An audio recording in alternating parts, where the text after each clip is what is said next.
Antes do tempo subsistir, o amor já existia. E não haja tempo, a humanidade pôde provar do amor. No tempo chamado 2017, o amor se manifestou em São Caetano. Então o amor nos uniu, e o seu amor se multiplicou em cada um de nós. Já não poderíamos pensar em outro nome a não ser o nome dele. Então quando nos perguntaram o nosso nome, respondemos por amor. Por amor a Jesus, por amor à igreja, por amor a você. E é essa igreja que vemos, uma igreja onde Jesus é suficiente, uma igreja onde fazemos tudo por amor a Jesus, por amor ao próximo e por amor às nações. Uma igreja feliz, uma igreja próspera, uma igreja produtiva, uma igreja generosa, uma igreja para todos, uma igreja que admira a beleza, uma igreja de discípulos, uma igreja estimada, uma igreja ilimitada, uma igreja que ama ser igreja. Amém? Tem alguém empolgado aí? Hoje nós vamos começar uma série que provavelmente vai durar 4 meses. Você vai entender por que ela é tão longa. É a série que vai deixar muito claro para mim e para você a igreja que vemos. A igreja que eu vejo. Olha para quem está do seu lado e fala: a igreja que eu vejo. Então você vai perceber que nos próximos meses nós vamos falar muito essa frase: a igreja que eu vejo, a igreja que eu vejo, a igreja que eu vejo. E Vitor, o que é isso? Isso é visão. A Bíblia diz lá em Abacuque que nós devemos deixar a visão clara, até para que quem passe correndo possa ler. A verdade é que tem muita gente nos visitando aqui hoje, e a nossa intenção é que mesmo você que está nos visitando, só de passar aqui um dia entenda claramente a nossa visão. Visão é uma realidade tão importante que tudo que não tem visão, não tem para onde ir. Porque para onde você vai se você não está vendo o próximo lugar? A verdade é que visão Por que eu sei que é só o começo? Porque não nos falta visão. Quanto mais visão, mais certeza de início. Por que quando as coisas terminam aqui na terra, acabaram de começar na eternidade? Porque a visão de Deus é eterna. Então se a visão de Deus é eterna, sempre será o início. Está feliz ainda, sim ou não? E hoje a primeira coisa que eu quero falar com você, talvez, sem dúvida nenhuma, é a mais importante, é o fundamento para todo o resto. A primeira coisa da igreja que eu vejo a igreja que eu vejo, Jesus é suficiente. Vou falar de novo. A igreja que eu vejo, Jesus é suficiente. A igreja que eu vejo, a igreja que eu enxergo dentro de mim, é uma igreja que em Cristo Jesus nada literalmente nos falta. E não é simplesmente um discurso de plataforma, mas é um discurso de rotina de qualquer pessoa que diz: sou membro da Por Amor. Quem consegue ver essa igreja junto comigo aqui? Vamos ler comigo aqui João capítulo 1, verso 17. Quem gostou dessa tela? Olha só isso, que legal. Meu Deus do céu. João capítulo 1, verso 17. Porque a lei foi dada por intermédio de Moisés. A graça e a verdade vieram por meio de Jesus Cristo. Feche seus olhos mais uma vez. Espírito Santo, essa é a sua palavra. Nós somos o que ela diz que somos, temos o que ela diz que temos, podemos tudo o que ela diz que podemos. Certamente a sua palavra é verdade sobre nós. E sairemos daqui completamente transformados pelo seu poder, pela sua vida e pelo seu amor. Em nome de Jesus, amém, amém, amém. Irmãos, eu vou falar com você hoje 3 pontos que a somatória deles é o motivo pela qual nós cremos que a igreja que vemos, Jesus é suficiente. Então nós vamos falar 3 pontos que definem para mim e para você a realidade da suficiência de Jesus. O primeiro ponto é o Evangelho da Graça. O Evangelho da Graça. Esse texto é um dos meus textos favoritos. Não pode voltar, por favor. Isso pode ficar no de trás. Irmão, nós vamos ter uns erros técnicos, né? De vez em quando, pode. Isso. Porque a lei foi dada, fala comigo, dada, por intermédio de Moisés. Agora, a graça e a verdade vieram por meio de Cristo Jesus. A verdade é que quando Jesus aparece, 2 coisas aparecem com ele: graça e verdade. Toda vez que Jesus aparece para qualquer pessoa, toda vez, seja qual for a situação, uma pessoa relativamente religiosa, ou uma pessoa relativamente anti-religião, uma pessoa que se autodenomina agnóstico, enfim, toda vez que Jesus aparece para qualquer pessoa, seja lá qual for o tipo dessa pessoa, quando ele aparece, 2 coisas aparecem: graça e verdade. Graça e verdade. Graça e verdade. Agora, uma das coisas que eu acho mais interessante nesse texto é que ele começa dizendo que a lei não veio, a lei foi dada. E existe uma diferença gigantesca entre aquilo que é dado e aquilo que vem. Existe uma diferença gigante daquilo que você recebe de alguém ou aquilo que alguém vem entregar para você. Alguém pode pegar o endereço da sua casa, pegar e falar, onde você mora? Qual que é o nome da rua? Qual que é o CEP? Qual que é a localidade? Qual que é o bairro? Qual que é a cidade? A pessoa anota tudo isso, vai no correio e ela consegue te dar algo, mesmo estando distante. Agora, é impossível alguém te dar algo pessoalmente sem que esteja perto. Irmão, o que eu estou querendo dizer para você é que a lei, Deus não apareceu em carne para trazer a lei para você. Deus apareceu e deu a lei para Moisés e falou, Moisés, dá a lei para o povo. Ou seja, a lei arremete à distância. A lei arremete, Deus está distante de mim. A lei arremete ao lugar onde eu preciso de alguém entre mim e Deus para me trazer recados. Eu preciso de Moisés, Moisés ouviu o que Deus tinha para falar, Deus falou com Moisés e agora Moisés fala comigo. Ou seja, isso revela, existe uma distância entre mim e Deus. Diferente da graça. Porque a graça não foi algo dado, a graça veio. E quando a graça vem, ela aparece. E quando ela aparece, ela se manifesta. E aonde ela se manifesta, ninguém mais é a mesma pessoa. É sobre esse evangelho que nós estamos falando aqui. Agora talvez você olhe para mim e fale, Vitor, mas o que é a lei? Repita assim comigo, lei é o padrão moral de Deus. Isso é a lei. E a lei, a Bíblia diz que ela é boa, muito boa por sinal. A Bíblia diz que a lei é maravilhosa, só que mesmo ela sendo maravilhosa, o homem não é capaz de se justificar e se tornar justo mediante a lei. A lei é boa? Sim, mas Romanos capítulo 5 vai dizer para mim e para você que o fim da lei é Cristo. Agora, Vitor, que fim é esse? A lei acabou? Não, a lei não tem como acabar, porque a lei nunca pecou, e só pode morrer o que pecou. A lei não acabou, irmãos. A lei ainda é real. Porém, nós aprendemos semana passada o quê? Que quando nós morremos em Cristo, então nós fomos emancipados da lei, a ponto que agora a lei não tem mais poder sobre nós. Nenhum poder sobre nós. Agora, ela deixou de ser boa? Não. Ela deixou de ser a lei de Deus? Não. Mas ela não faz mais nenhum sentido para nós. Vitor, mas em que sentido você está falando? Ela não pode ditar o padrão da nossa vida. Quem está comigo aqui hoje? Está feliz ainda, irmão? Sim ou não? Eu vou falar rapidamente para você algumas diferenças claras entre a lei e o evangelho da graça, que é o ponto que nós estamos falando aqui. Primeira coisa, a lei foi dada de forma impessoal, por um servo. A lei foi dada de forma impessoal, e quem trouxe a lei foi um servo. A graça não, a graça veio pessoalmente, quem trouxe a graça foi um filho. A lei é o que o homem pode fazer. A graça aponta completamente para aquilo que Deus é capaz de fazer.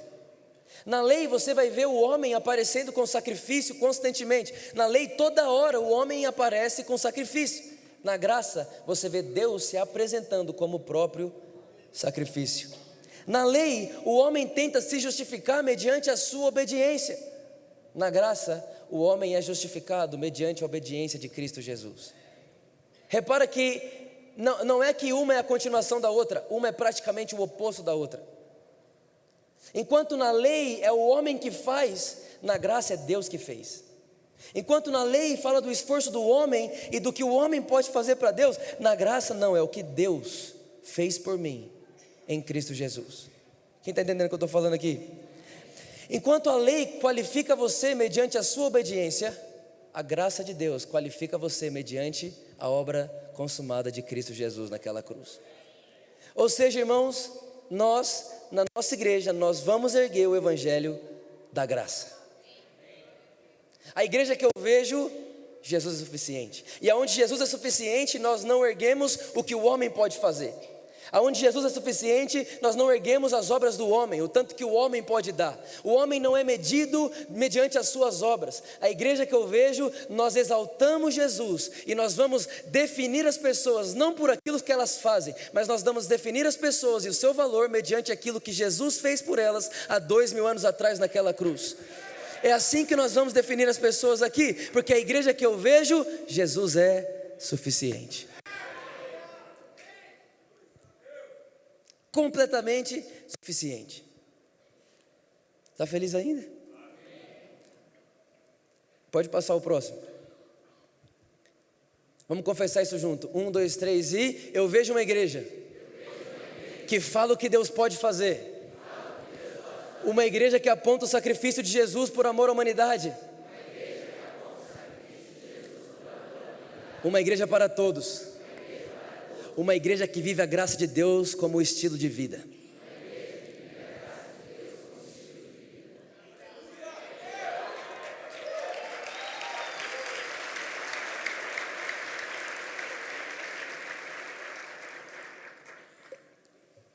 Segundo, a obra consumada.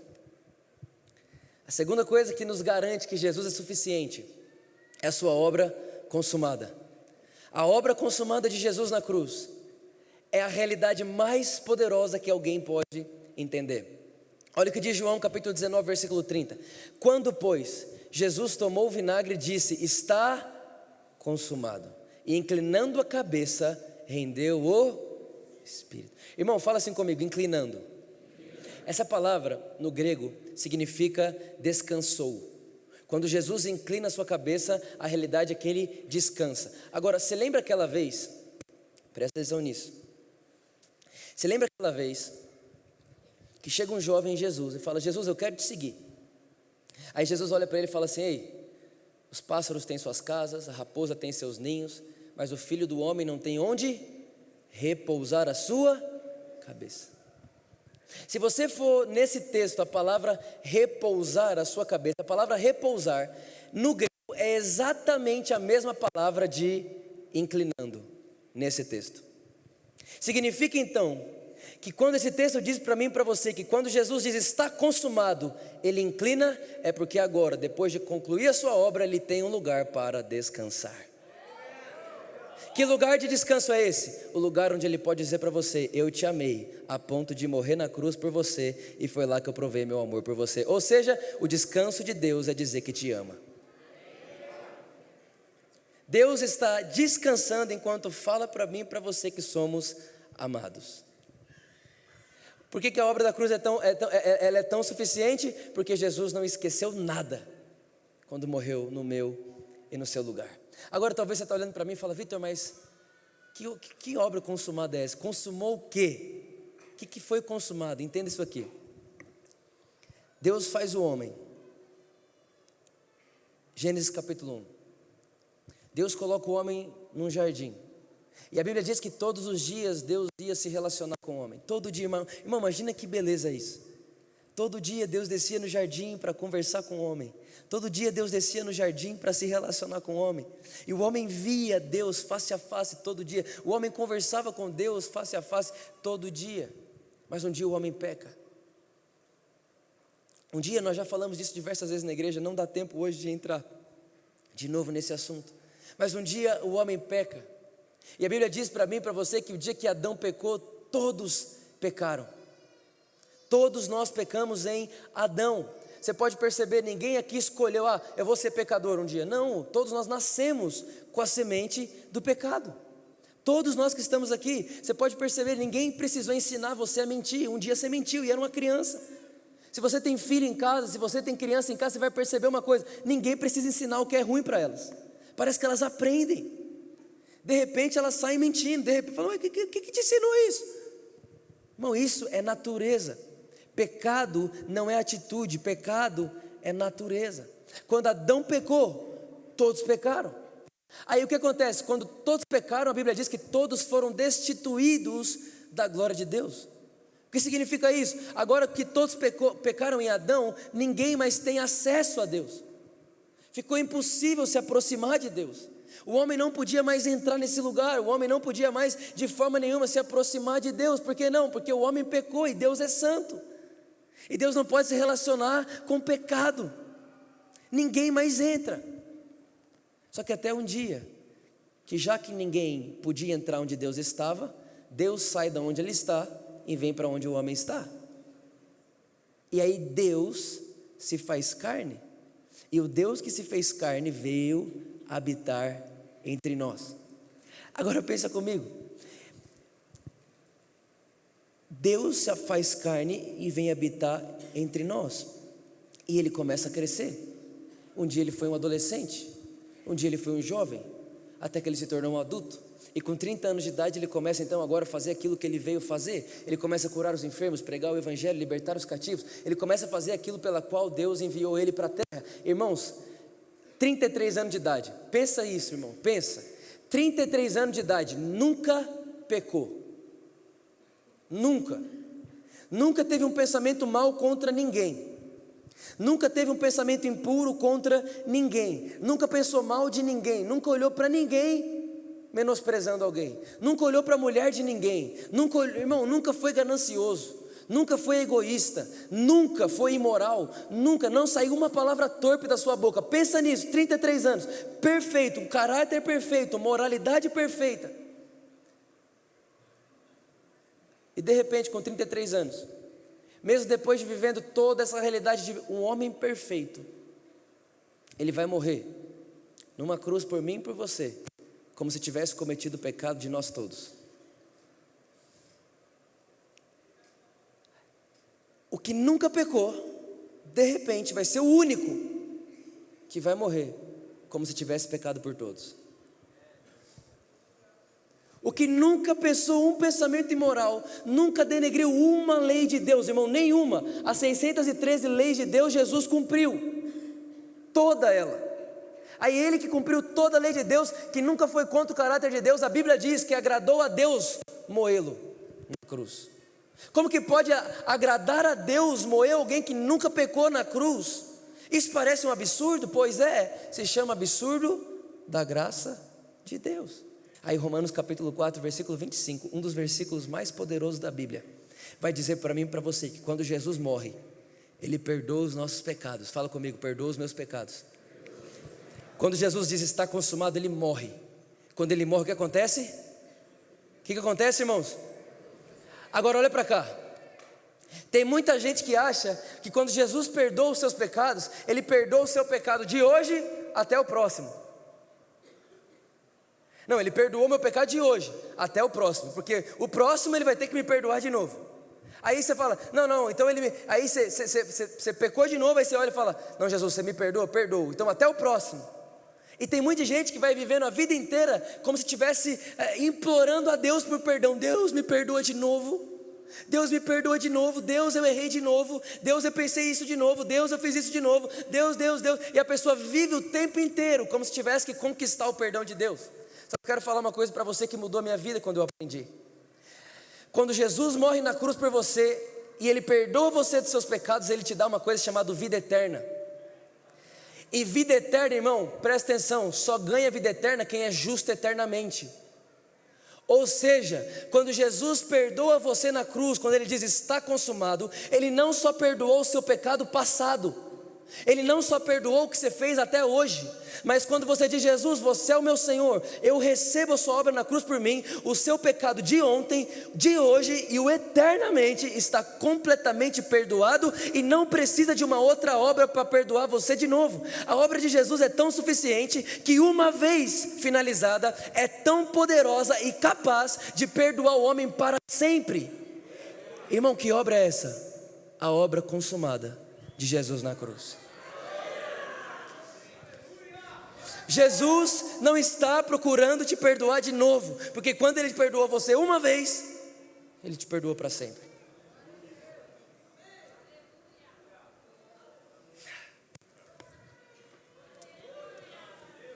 Esse é o Evangelho de Jesus.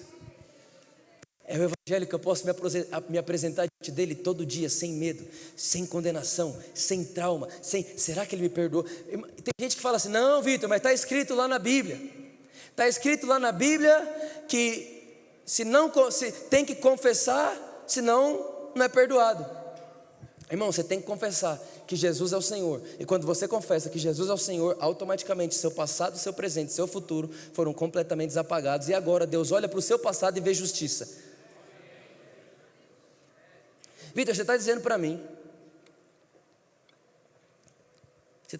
então, que no dia que Jesus me perdoa, Ele olha para o meu passado e vê o quê? Fala assim comigo: Jesus, quando olha para o meu passado, ouve Ele mesmo dizer: está consumado.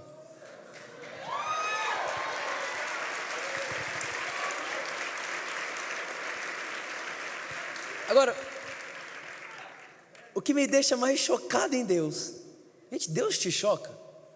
Porque me choca. O que me deixa...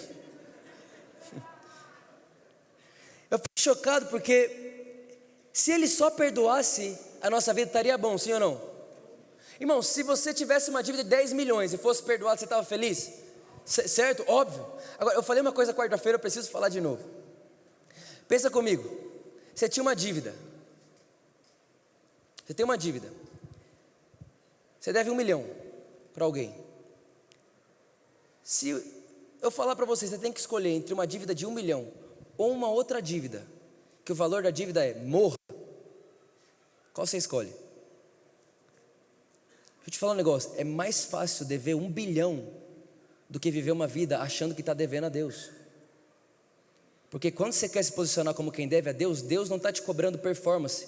A única coisa que o homem já deveu para Deus é morte. Então, para quem quer viver na lei, irmão, deixa eu te contar, nunca vai dar para pagar. A lei é incapaz de pagar a Deus. Porque mediante a lei, o pagamento é: quem pecou, morre. Agora pensa comigo, irmão. Isso é muito bonito, de verdade. Meu Deus do céu. O Tico está aqui. O Tico deve para mim, presta atenção nisso, ele deve para mim 10 mil reais. Olha que benção, Tico. 10 mil tá bom. Ele deve para mim 10 mil reais. Só que aí o Pedro, ele sabe que o Tico deve para mim 10 reais. E ele já percebeu que depois que o Tico começou a me dever, o Tico começou a meio que ficar meio com vergonha de mim. E assim, irmão, de verdade, você sabe, quando você está devendo alguém, você não quer sentar perto da pessoa. É por isso que tem um monte de gente longe uma da outra aqui. Quando você está devendo, irmão, não sei para você, mas quando eu me sinto devendo a alguém, parece que eu não quero encontrar aquela pessoa. E quando você fala que vai fazer uma coisa e esquece, você não quer encontrar a pessoa, né? Ninguém quer. Aí o Tico está me devendo, aí ele fala assim: eu não quero mais encontrar o Vitor. Aí ele olha para o Pedro e fala: Pedro, eu estou devendo 10 mil reais para o Vitor, não consigo pagar, e todo domingo eu tenho que ver o rosto dele, eu fico meio assim, eu vou começar a sentar lá no fundo. Aí o Pedro, generoso que é, ele chega em mim e fala assim: Vitor, o Tico te deve 10 mil, né? Eu digo: sim.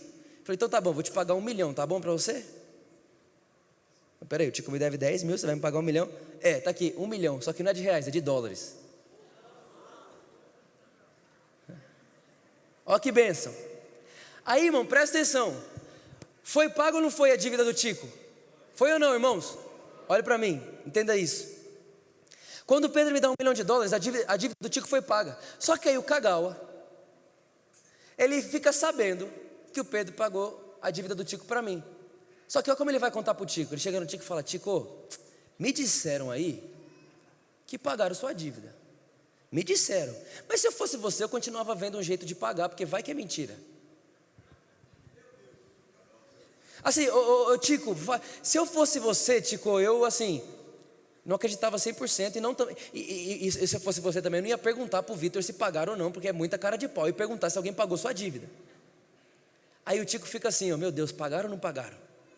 Aí sabe aquele negócio, eu devo ou não devo? E tem muita gente que vive assim com Deus hoje, irmão. Eu devo ou não devo? Eu devo a Deus ou não devo? Eu sou condenado ou não sou? Eu sou perdoado ou não sou? Eu sou salvo ou não sou? Sendo que a dívida que o Tico tinha comigo era de 10 mil, e quanto me foi pago? 1 milhão de dólares. Ou seja, a dívida que o Tico fez comigo, no final cooperou para o meu bem, porque me enriqueceu. Quem está entendendo o que eu estou falando? Irmão, deixa eu te falar um negócio, não esquece disso nunca mais não. Pelo amor de Deus, não esquece disso nunca mais não.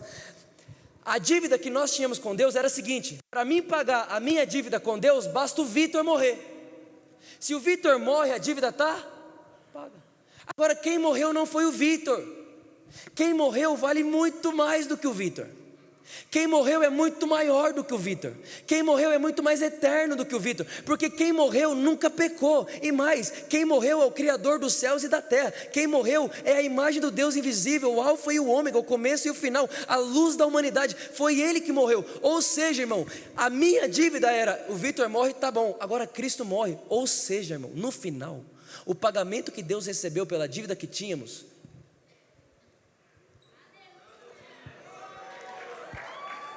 é muito maior do que aquilo que nós poderíamos pagar.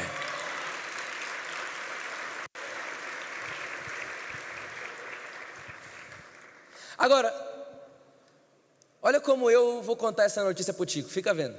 E é o que eu quero fazer com você aqui, para você chegar assim diante de Deus. Presta atenção. Tico, você não sabe o que aconteceu. A melhor notícia da terra eu vou te dar agora. Você não está preparado, senta para ouvir, que é boa demais para ser verdade. Número 1.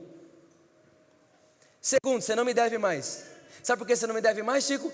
Porque o Pedro pagou para mim milhares e milhares de vezes mais do que aquilo que você me devia. E na verdade, Chico, depois desse pagamento, que só aconteceu por causa da sua dívida, quem deve para você agora sou eu.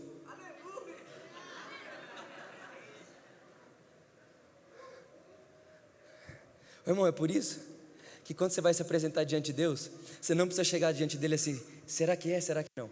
Será que Ele me ama? Será que não? Será que eu sou salvo? Será que não? Será que eu sou perdoado? Será que não? Será que pagaram minha dívida? Será que não, irmão? Não pagaram a sua dívida.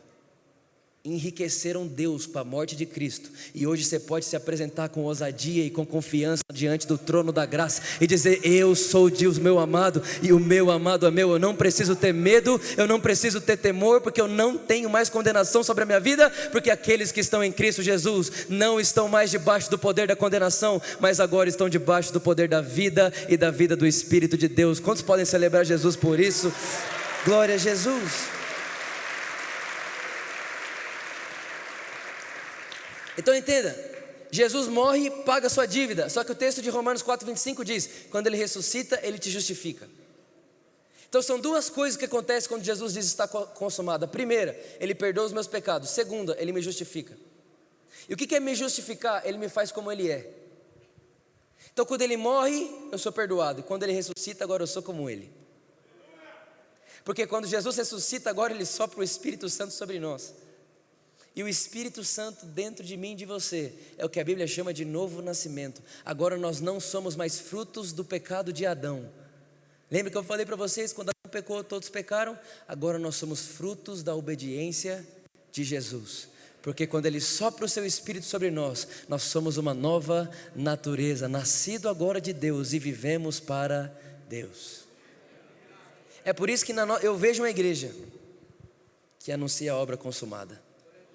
Eu vejo uma igreja que quando é pregado o evangelho, quando alguém sobe para falar, ou quando um membro está... Eu vejo uma igreja, irmão, que é onde quando o membro da igreja está lá conversando com alguém lá na escola, na faculdade, no trabalho, a pessoa que está ouvindo não se sente condenada, se sente suprida. Eu vejo uma igreja que onde o membro da igreja, quando vai conversar com alguém, não faz a pessoa se sentir devendo a Deus, mas olha para a pessoa e fala: ei, essa dívida aí foi paga, e foi paga com muitos juros. Pagaram mais do que devia. Mas muito mais do que devia. Eu vejo uma igreja que quando alguém fala, as pessoas não se sentem endividadas, mas se sentem herdeiras de tudo aquilo que Deus tem e é. Eu vejo essa igreja. Quem vê essa igreja comigo? Vamos confessar isso junto, vamos lá. 1, 2, 3. E eu vejo uma igreja que vive através da obra consumada da cruz. Irmão, essa é a frase, ó. Uma igreja que não quer acrescentar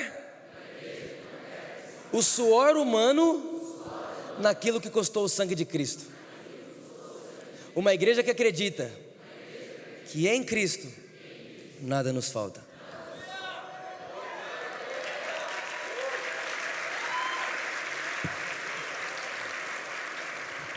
E terceiro, um campus aí, pertinho. Aleluia. Irmão, eu falei, irmão, é muito grande, o pessoal está maluco aqui.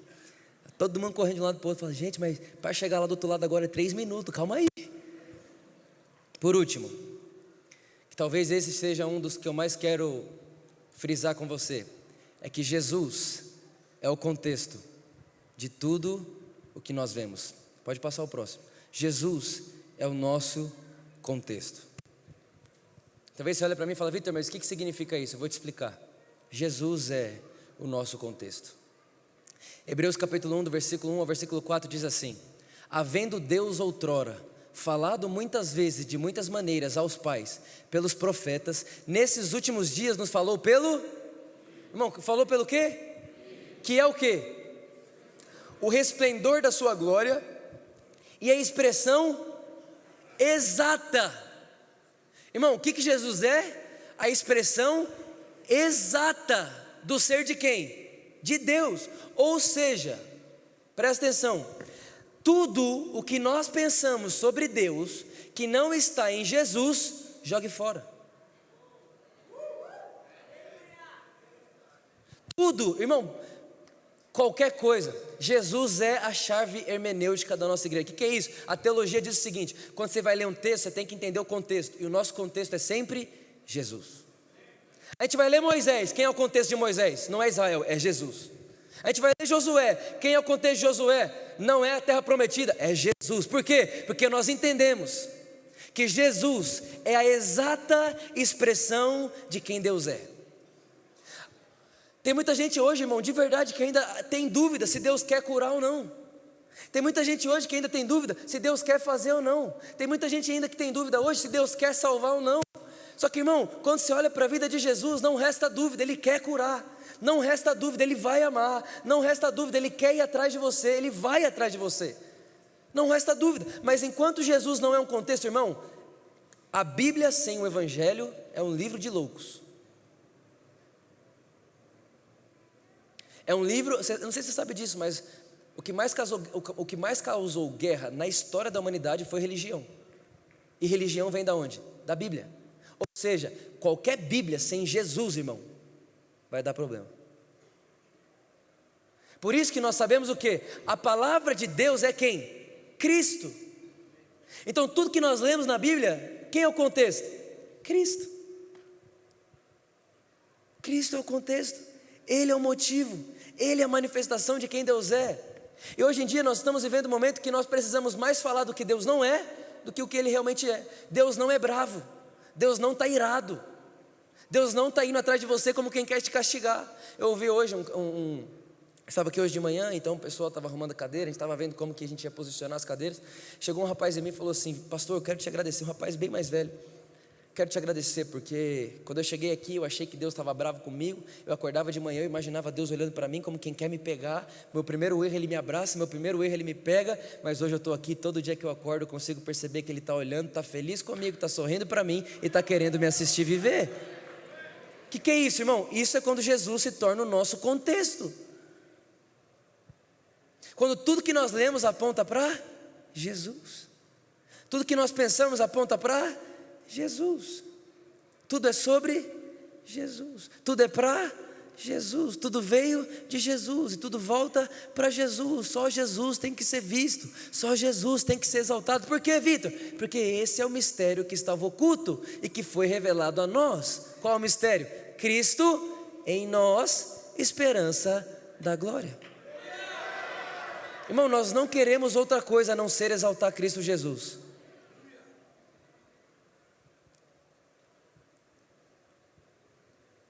Em uma das confissões que nós fizemos, nós dissemos uma igreja para todos, certo? Por que uma igreja para todos? Porque você nunca vai ver Jesus colocando alguém de fora da roda dele. Muito pelo contrário, o único problema que Jesus tinha era com a religião. O texto de Lucas capítulo 15, versículo 1 diz: e todos os pecadores e publicanos se reuniam para ouvir Jesus falar. Então, irmão, aqui nós somos uma igreja para todos. Para todos.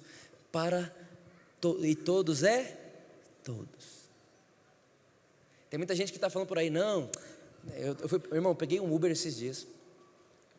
O rapaz, a hora que me viu assim, meu Deus do céu, você é o pastor da igreja por amor? Eu disse: sim.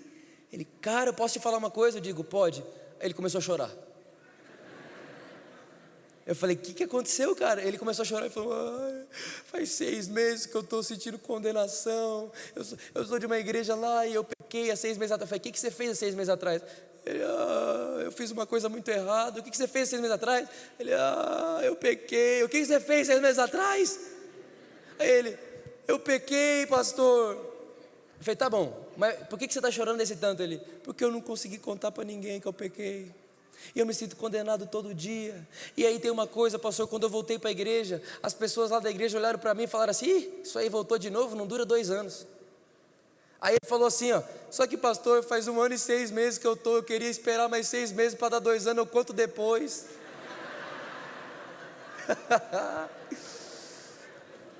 Irmão, eu fiquei olhando aquilo, eu falei, Jesus amado. Aí eu falei, mas por que você não contou? Ele, porque se eu contar, todo mundo vai olhar para mim e vai dizer, eu falei, eu disse. Eu falei, por que você está contando para mim? Aí ele falou, porque eu sei que vocês não fazem isso.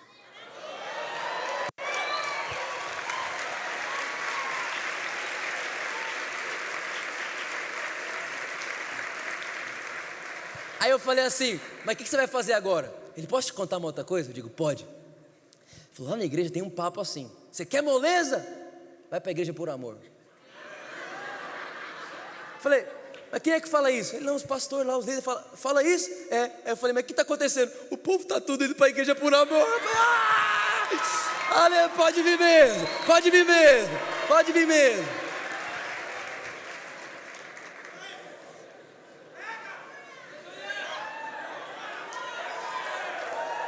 Aí escuta. Aí eu falei assim para ele, você já foi lá?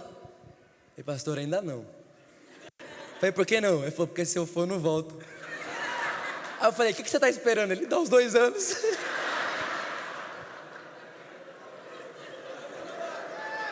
Ele, não é possível.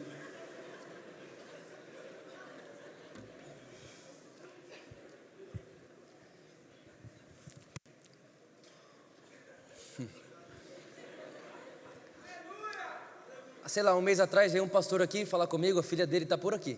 Falou, minha filha está aqui.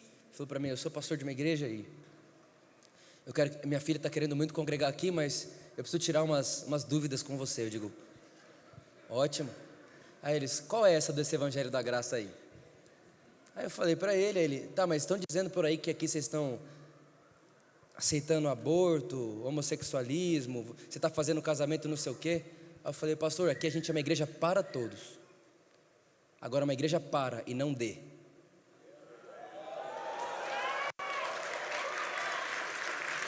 Nós somos uma igreja de... mas vocês são uma igreja de o quê? De filhos amados, redimidos, salvos, justificados, perdoados, completamente aceitos pelo Senhor. É isso que nós somos. É isso que nós somos. Então, irmão, por que nós vamos exaltar Jesus? Porque onde Jesus é exaltado, todos se sentem bem-vindos.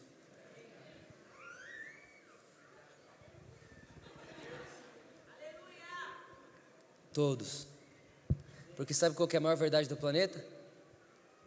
Ninguém, por mais certo que seja, poderia se apresentar diante de Deus por si mesmo. É isso que nós fazemos aqui.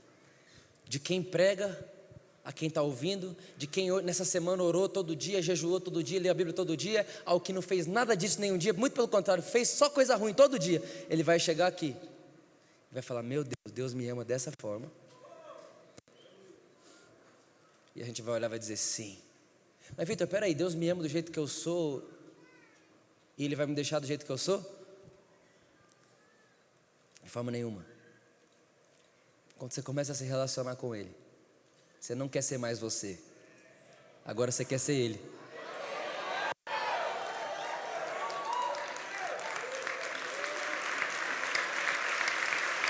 Irmão, é inevitável.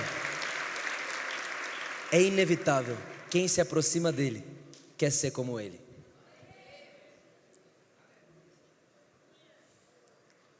Então eu vejo uma igreja que Jesus é suficiente. Vamos confessar a última coisa aqui.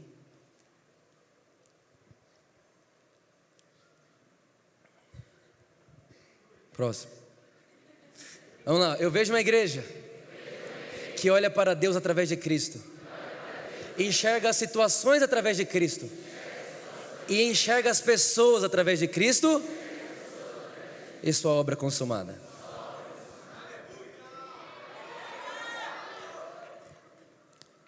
Sabe, irmãos, o apóstolo Paulo ele chega para Coríntios e diz assim: não considere ninguém ao ponto de vista humano. A verdade é que quando a gente olha ao ponto de vista humano, a gente sempre quer dar para a pessoa o que ela como humano merece. Mas o apóstolo Paulo diz: não considerem ninguém no ponto de vista humano. Por quê?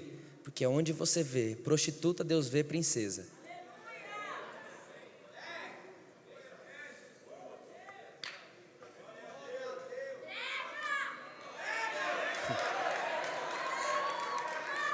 Aonde nós, olha que absurdo isso aqui. Isso é um absurdo. A lei dizia que alguém com lepra tinha que ficar 7 dias, depois de curado, mais 7 dias, escondido num quarto, para ninguém se aproximar. Irmão, eu fui em Israel. Quem vai em Israel comigo aqui ano que vem? Vai tudo isso não, já vou.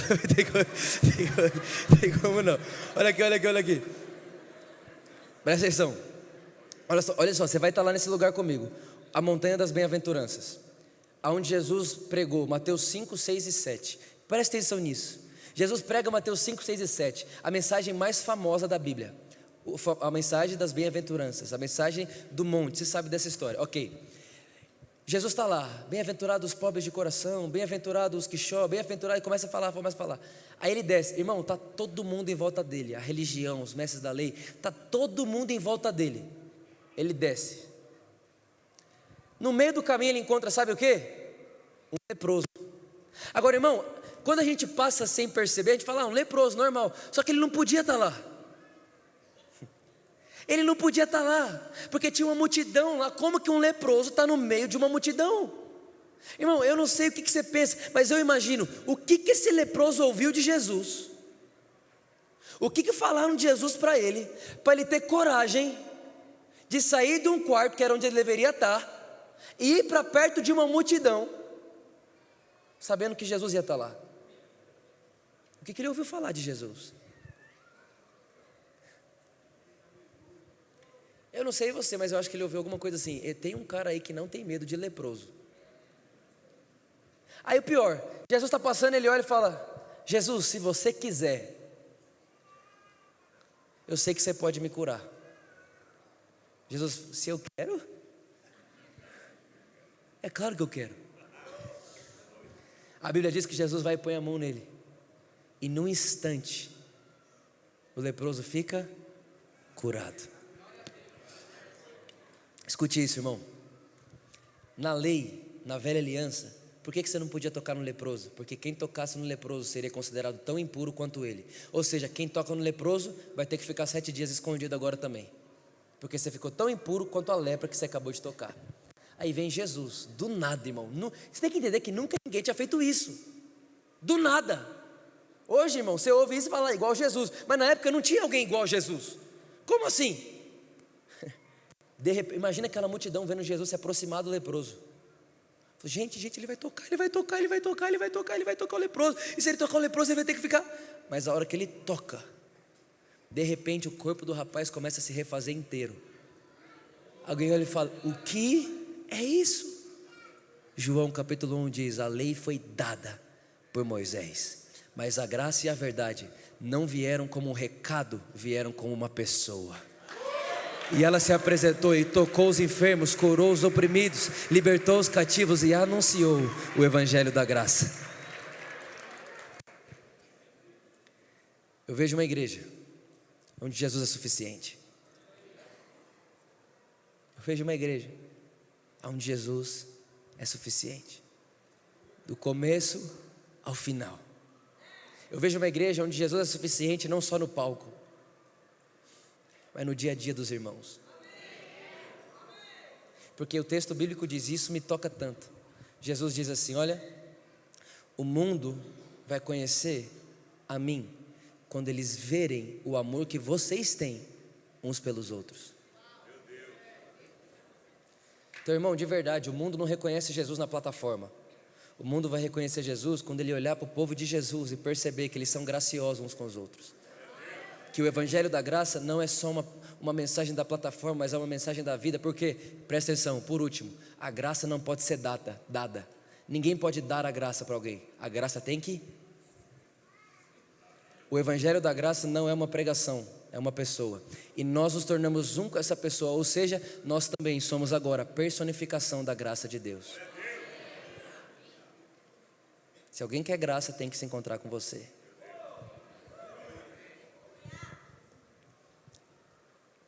Está feliz ainda? Quantos estão entendendo o que eu estou falando aqui hoje? Fique de pé comigo.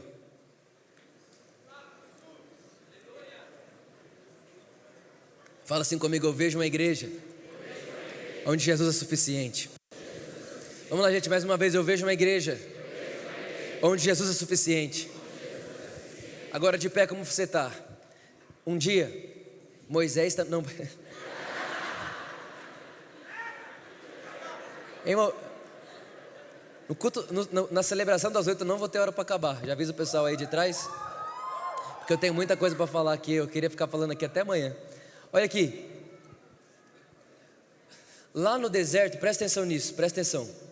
Lá no deserto, a Bíblia diz que cobras começaram a picar o povo no deserto. E o povo começou a morrer.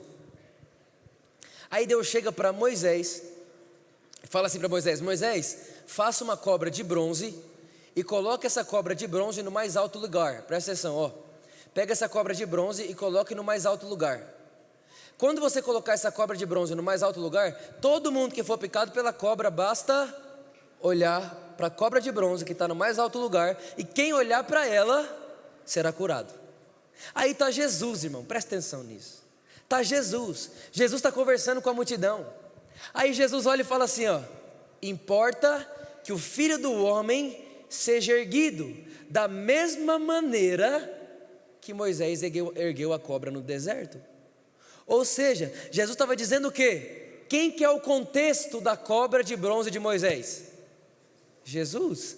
Então quando Deus fala: Moisés, pega uma cobra de bronze e exalte ela no mais alto lugar, e todo mundo que for picado olhar para ela será curado. Na verdade, Deus estava pensando em quem quando pediu isso? Em Jesus. Deus estava pensando: eu vou pedir para Moisés fazer isso, porque é isso que eu farei com Jesus. Ou seja, irmãos, eu vejo uma igreja onde Jesus é suficiente. Por quê? Porque onde Jesus é exaltado, todos que foram picados pela vida, que estão cansados, que estão sobrecarregados, que estão fadigados, todos que de alguma forma não têm mais esperança de vida, ao olhar para Jesus erguido, da mesma forma que quando olhavam para a cobra de bronze, eram curados. Quando as pessoas olharem para o Jesus erguido que nós anunciamos, elas serão completamente transformadas pelo poder do Evangelho de Jesus. Deus pensava em Cristo quando pediu para erguer a cobra, porque Cristo é o nosso contexto. Toda vez que você pegar a Bíblia, procure Jesus. De Gênesis a Apocalipse, é Jesus que está lá. Esse é o mistério que estava oculto e nos foi revelado. Cristo Jesus, o Filho de Deus, que não só veio e morreu por nós, mas agora está no meio de nós, e está pronto para fazer o que Ele sempre fez: curar, libertar, salvar, transformar, sarar, trazer alívio, porque Ele é o mesmo ontem, Ele é o mesmo hoje, e Ele é o mesmo para sempre. Jesus, muito obrigado pela sua palavra. Não há outro como o Senhor, não há ninguém como você, Jesus. O Senhor é bom, a sua graça é suficiente. Nós celebramos o Senhor, nós cremos, Jesus, no poder do seu Evangelho, e nós sabemos que jamais seremos os mesmos. Jesus, nós vemos essa igreja onde Jesus é suficiente, onde Jesus é exaltado e onde só Jesus é visto. Pai, eu sei que existem pessoas nesse lugar que entraram cansados, sobrecarregados, de alguma forma fadigados por peso de religião, por peso de pecado, por peso de, sei lá, seja lá o qual for. Mas nessa noite nós te agradecemos, porque todo o peso é retirado agora, porque o Senhor disse: vinde a mim todos vós que estáis cansados e sobrecarregados, e eu vos aliviarei. Espírito de Jesus, nós te agradecemos, porque mais uma vez o Senhor apontou para Jesus, e nós cremos em Jesus com toda a nossa vida, em nome de Jesus. Amém, amém e amém. Será que você pode aplaudir Jesus bem forte aí onde você está?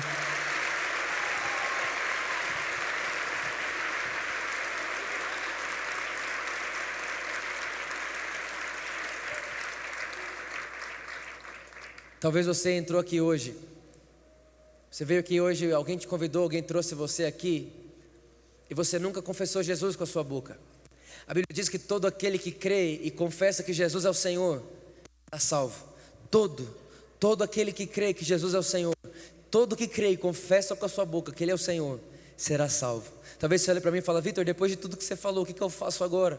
Talvez tudo que você precisa fazer é aí onde você está, dizer: Jesus, você é meu Senhor. Jesus, você é meu Senhor. Jesus, eu acredito em você.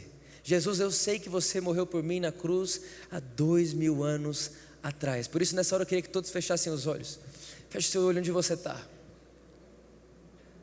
E talvez você está aqui hoje, e você é essa pessoa que disse: Vitor, eu quero fazer isso hoje pela primeira vez. Eu nunca disse que Jesus é meu Senhor. Eu nunca disse que Jesus é a minha vida. Eu nunca disse para Ele que eu creio nele, que a partir de agora eu quero nascer dele. Eu não quero mais viver a minha vida, agora eu quero dar minha vida a Jesus. Talvez você é essa pessoa que fala: Vitor, eu quero mudar de vida hoje. Eu não quero mais viver uma vida de peso, de fadiga, de cansaço. Sabe, talvez você está aqui, sua vida está pesada. Nada funciona, parece que nada sai do lugar. Você fala: meu Deus, o que eu fiz de errado? Deus deve estar bravo comigo, ou algo do tipo. Você até pensa às vezes: será que isso é verdade mesmo? Mas eu quero te falar que o Evangelho de Jesus é para você que está cansado, para você que está ferido, para você que está chateado, para você que fala: Vitor, eu não quero mais viver a vida que eu vivia. O Evangelho de Jesus é para você. Por isso, do jeito que você está, como você está, nós vamos fazer uma oração agora. Eu vou pedir mais uma vez para você repetir. Só que eu queria que todos repetissem, todos como uma família, amém, gente? Vamos repetir todos juntos: Senhor Jesus, hoje à noite eu te dou a minha vida. Você é meu Senhor, o meu Salvador. Não há outro como o Senhor. Eu te recebo como meu Senhor, como meu Salvador. E obrigado, Jesus, pelo perdão dos meus pecados. Em nome de Jesus. Amém, amém e amém. Amém, amém e amém. Aleluia, ó, até as luzes batendo palma. Irmão, eu quero saber, tem alguém aqui hoje, nessa noite, que fala para mim: Vitor, foi a primeira vez que eu fiz isso na minha vida. Eu nunca fiz essa oração na minha vida. Se você está aqui, você nunca fez isso na sua vida, nós queremos te dar um abraço, nós queremos conhecer você, e nós já preparamos um presente para você. Nós queremos receber você com alegria nesse dia. Tem alguém que fala: Vitor, foi a primeira vez que eu fiz essa oração hoje na minha vida? Levante sua mão assim onde você está. Temos uma pessoa lá, glória a Jesus. Levante sua mão assim. Temos outra pessoa lá, mais uma pessoa lá. Levante sua mão assim, isso, levante sua mão. Mais outra pessoa lá, levante sua mão, mais outra pessoa. Levante sua mão aí onde você está, mais outra pessoa lá, glória a Jesus. Mais outra pessoa lá, levante sua mão aí onde você está. Nós queremos receber você, glória a Jesus, glória a Jesus, glória a Jesus, glória a Jesus, aleluia. Você que levantou sua mão aí onde você está, sem constrangimento nenhum, nós temos voluntários indo até você. Se não chegou ninguém porque não dá para chegar, sai do seu lugar rapidinho, vem aqui para frente, rapidamente. Você que levantou sua mão, vem para cá, isso, vem para cá. Você que levantou sua mão, nós queremos presentear você, nós queremos receber você com alegria. Aplauda Jesus mais forte aí, aplauda Jesus mais forte aí, aleluia. Aleluia! Isso, vem pra cá. Isso, os voluntários vão levando eles. Vem. Ixi, você já cortava bem antes, rapaz. Agora recebeu o superpoder, aleluia. Isso, vem pra cá. Isso, traz aqui. Glória a Jesus, tem alguém feliz por eles aqui? Aleluia, isso, vem pra cá. Tem mais gente vindo, isso, vem pra cá. Glória a Jesus. Talvez você está aí no seu lugar, você fala: Vitor, isso é para mim. Sai do seu lugar, vem para cá, sem constrangimento nenhum. Nós queremos abraçar você, nós queremos presentear você nesse dia tão especial. Isso, vem, gente, aplauda Jesus. Tem mais gente vindo, aplauda Jesus, aleluia, aleluia, aleluia. Você que chegou aqui sem convicção, sem certeza de que Deus amava você, você que está aí no seu lugar, deixa eu te falar, nós temos um abraço para te dar e te receber na família de Deus. Nós queremos te dar um presente, nós queremos dizer para você, olhando nos seus olhos, nós vamos levar você ali rapidinho agora, você que está aqui na frente, nós vamos levar você rapidinho aqui agora, aqui atrás. Nós temos um presente para dar para você, nós temos um abraço para te dar, e nós queremos mais uma vez olhar no seu olho e dizer o tanto que Deus ama vocês, pode ser? Então vamos só seguir esse pessoal aqui que está aqui, vamos aplaudir Jesus mais uma vez, gente. Esse pode seguindo aqui, Aleluia. Glória a Jesus, glória a Jesus, glória a Jesus. Aleluia. Aplauda mais forte, gente, aplauda mais forte. Aleluia. Aleluia. Aleluia. Amém. Tem alguém feliz ainda aí? Gente, é realmente só o começo daquilo que nós vivemos. Sejam bem-vindos à nossa nova casa. Sejam bem-vindos a essa novidade de vida. Deus tem feito grandes coisas por nós, mas nós sabemos que ainda é só o começo. Só para lembrar você, na semana que vem, então nós teremos 2 celebrações, ok? É às 10 da manhã e às 6 da tarde. Tudo bem? Então, a partir de semana que vem, nós vamos colocar nas redes, vai passar isso nos carrais também, às 10 da manhã e às 6 da tarde. Amém? Você está feliz ainda? Amém. Irmão, que o amor de Deus, a graça de Jesus e a amizade do Espírito Santo esteja com todos vocês. Que essa seja a melhor semana da vida de vocês e que você possa viver novidade de vida e consciência do tanto que você é favorecido e que Jesus é suficiente. Fala comigo mais uma vez, Jesus é suficiente. Jesus abençoe você, irmão.